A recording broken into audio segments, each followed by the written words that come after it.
This is the Tren Maya, the greatest construction project in the world. This futuristic railway will revolutionize travel and tourism in Mexico, taking its passengers through ancient ruins with breathtaking landscapes and stunning vistas. A railway network that connects the oldest civilization known to man to the modern world. Join us as we take a look at El Tren Maya and why this could be the greatest construction project of all. The Tren Maya, also known as the Mayan Train or Maya Train, is an impressive intercity railway spanning 1,554 kilometers through the captivating Yucatán Peninsula in Mexico. To put that in perspective, that's more than the length of the entire Great Britain. Mexican President Andrés Obrador proposed the Tren Maya project in September 2018, after previous unsuccessful proposals to build a shorter 900-kilometer route. Before this, the site for construction of the project was known to be an archaeological site as well as one of the poorest regions in the country, so his aim was to provide jobs, infrastructure, and means of transportation in the region. It is estimated that the project would provide 140,000 direct and indirect jobs. This project also aims to connect tourist destinations in the Caribbean with lesser-known inland sites, including historic Mayan sites, the sites from where the railway derives its name. The construction of the Tren Maya commenced in June 2020, while operations on the first section, the Campeche-Cancun section, began on December 15, 2023, with the remaining sections set to open in the future. Probably the most exciting thing about this project is the route it takes. The Mayan train route, which includes 20 stations and 14 stops, allows travelers to explore archaeological wonders from not only the Mayans, but also earlier civilizations like the Olmec, which spans across 5 Mexican states. It is built to begin its journey from the bustling Cancun International Airport, glide southwestward, and then journey towards Palenque in Chiapas using any of the 2 routes that encircle the peninsula. Because of this, it will offer passengers the chance to explore the rich cultural heritage protected in the stunning Calakmul Biosphere Reserve, and also the natural environment, beauty, and jungle of the Yucatán Peninsula, home to 100 different species of mammals, most notably jaguars. Now, that is exciting news for those who travel with their cameras. The train is designed to run on one track with a standard track gauge of 1,432 millimeters and an operating speed of up to 160 kilometers per hour. But Tren Maya is more than just a transportation project, but also an opportunity to boost tourism and local economic development in the region, while also providing locals with a convenient means of transportation.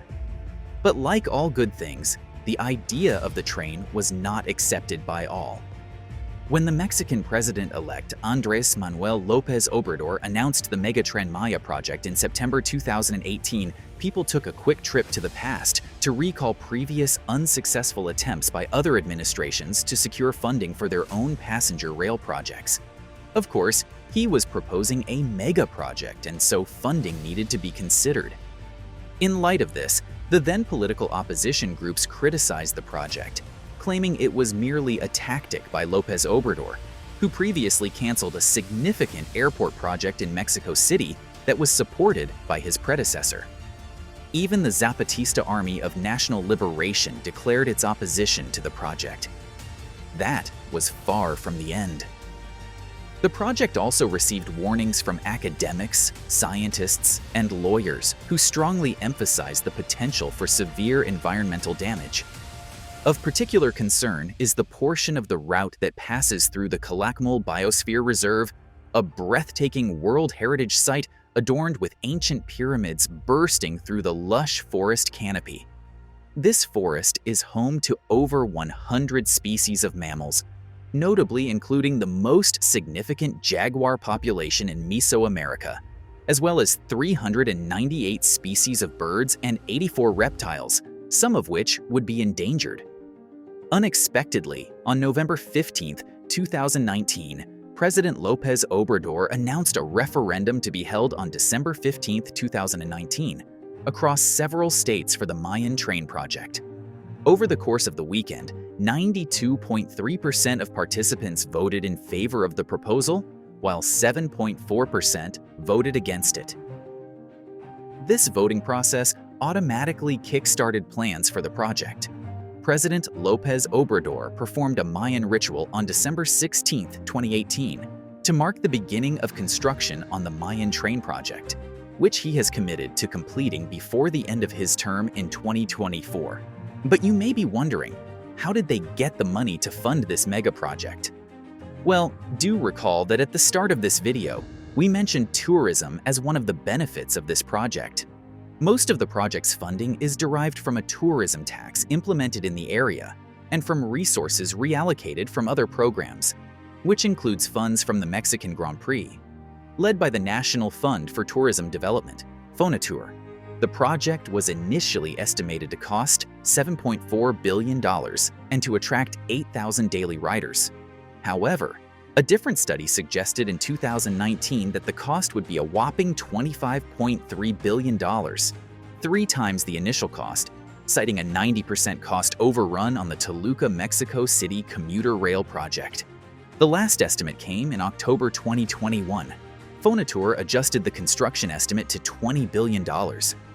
This got us wondering, would they rather spend this on the railway or buy 50,000 residential homes for the people in Mexico, a country with a rather high population of homeless people?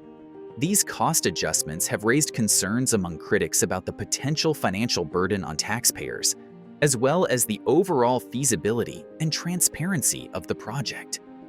Whilst under construction, more than 25 legal complaints have been filed by various groups residing along the route, all striving to obstruct the railway's advancement.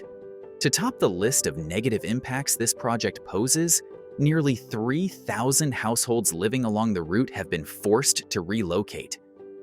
In March 2020, the Regional Indigenous and Popular Council of Spujil successfully obtained a court order to halt construction.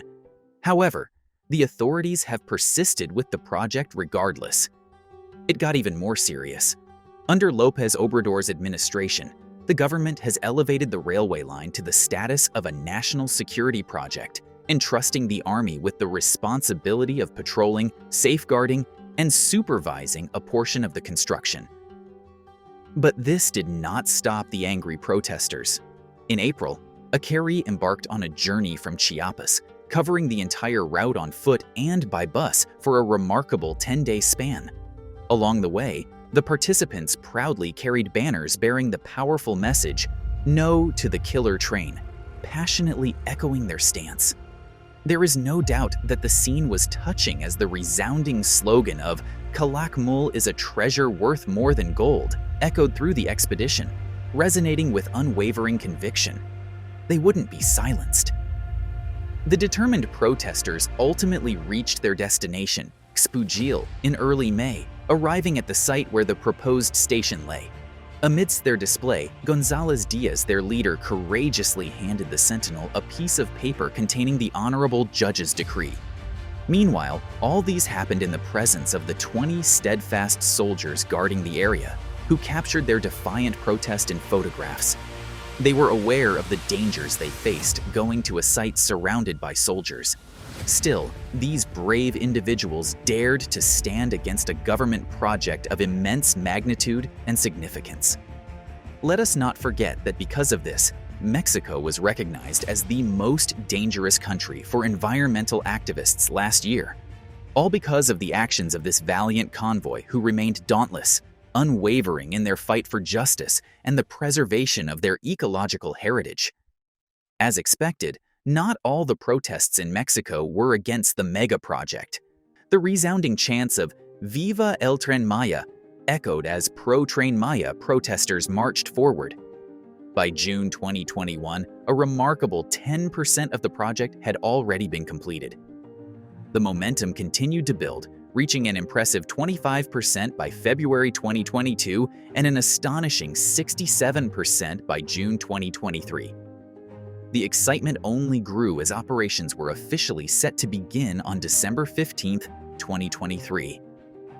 Although there was a temporary suspension of operations from December 28 to December 31, it was all in preparation for the exciting extension of service to Palenque. The anticipation was high, and to everyone's delight, service resumed on January 1, 2024, connecting Cancun Airport to Palenque. Looking into the future, we eagerly await the opening of the Valladolid and Chichen Itza railway stations, which are set to welcome passengers. It's truly a testament to the incredible progress of this project. Do you think the Tren Maya project is necessary? If you had the power to, would you stop the construction of this mega infrastructure? Let us know in the comments section below. Also, if you enjoyed this video, please give it a thumbs up and subscribe for more. Thanks for tuning in. See you in the next video.